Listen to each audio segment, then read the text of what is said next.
morning, everybody. My name is Brian Lane. I'm going to shift gears a little bit from the last several presentations, take you out of the classroom and onto YouTube. I'd like to talk to you about Let's Code Physics, a YouTube channel that I started last October based on some inspiration I got from last summer's AAPT meeting. So this channel features Let's Code videos. That's a not widely used term. It's based on the video game Let's Play term from YouTube that you may be familiar with, more importantly that your students may be familiar with.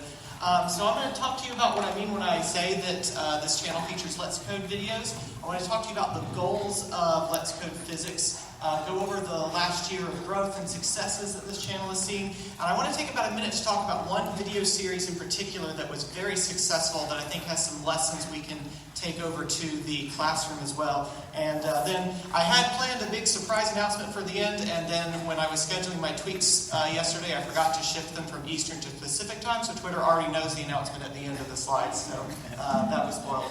My bad.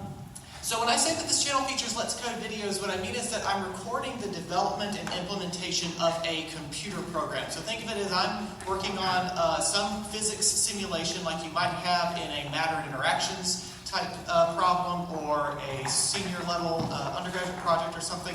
And I'm offering commentary along the way on the planning and revision process. So it's like the students get an insight into the physicist's mind. Excuse me, not the students, the viewers, because it's not necessarily formal students. I make the code available at the end of the video so that the viewer can download it, make their own changes to the code, and do their own study with it. And then, of course, there's an opportunity to discuss the feedback with the viewers in the comments. So the goals of this channel include spreading an interest in computational physics, demonstrating successful coding practices, sharing ideas with viewers, and reducing this perception that programming is this dry, formal thing. Here you see a typical video. This was the Halloween special last year. I added in a webcam video so that I can gesture like I could in class, and then it shows the development of the code and the results. So I launched this channel in October of last year, and Reddit was very kind. When I launched it, I posted a link to a couple of relevant Reddit forums and gained about 600 subscribers in a week.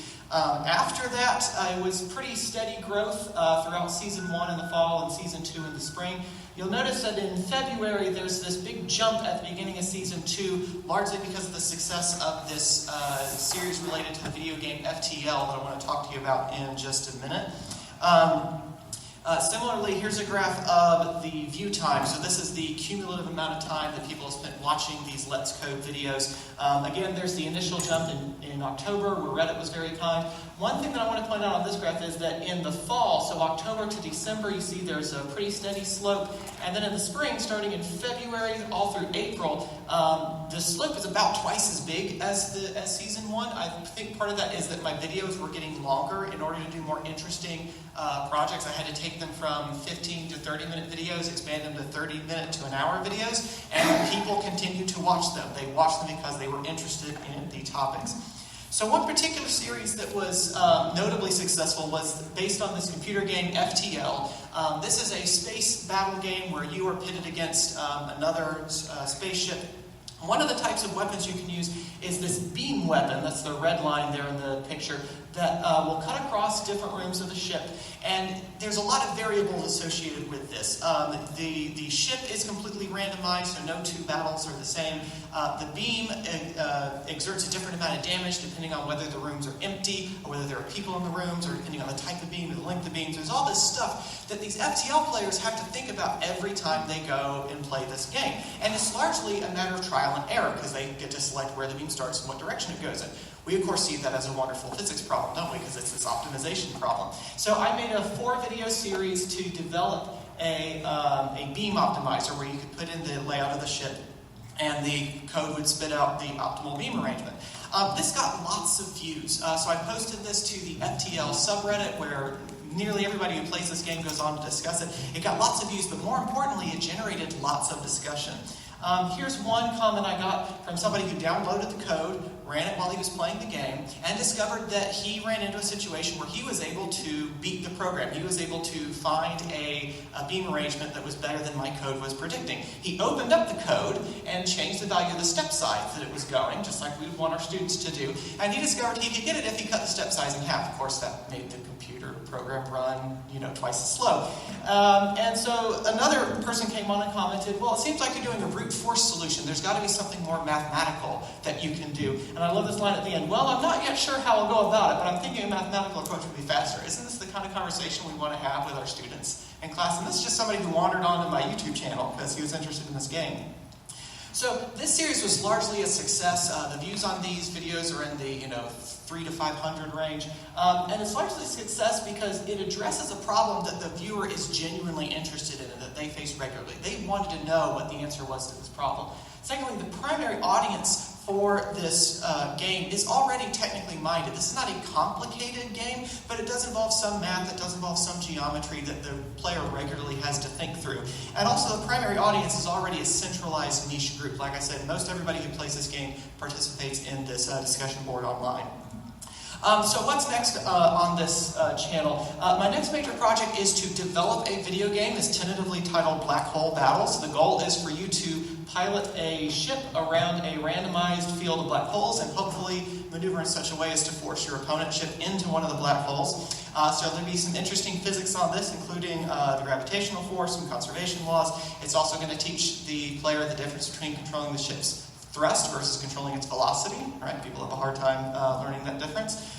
So I'm going to have to include a lot of different programming elements like the randomized array of black holes, which is relatively easy, and the computer controls of the opponent's ships. I haven't figured out how to do that yet, but this summer I've been learning the Unity game engine that I'll be using to develop this game. And so on the channel, starting in August 15th, hope you'll join us for Season 3, I'll be developing and testing the game on video and then giving requests for feedback for people to test it. So thank you so much for your time.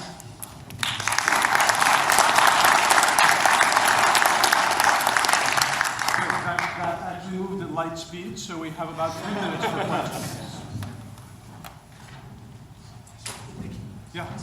Do you have physics students of yours that use this to help them learn things relevant to... Occasionally. I don't directly tie it into my class. I mention it like in the first couple weeks of class when I assign them, their first programming problem. I say, oh, by the way, I run this channel.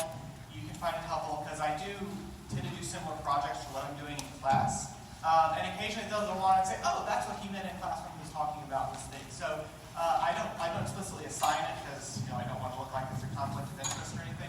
But a couple of students, it'll help them with it. Yes.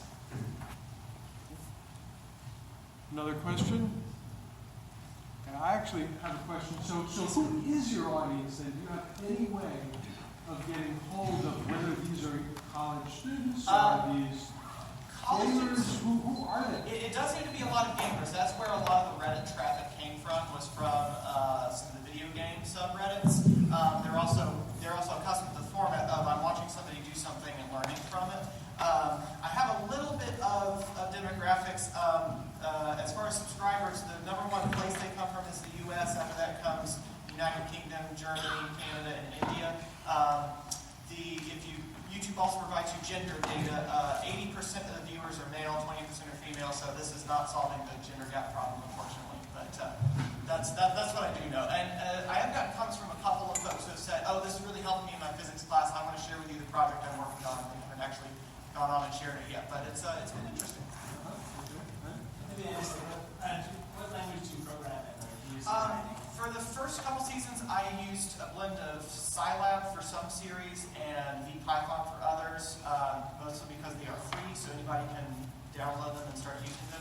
I started using VPython when we switched over to matter and interactions for my intro course because I had to learn it, so I said, well, I may as well learn it while doing the videos. Okay. Further questions? All right, then I'd like to introduce our last speaker,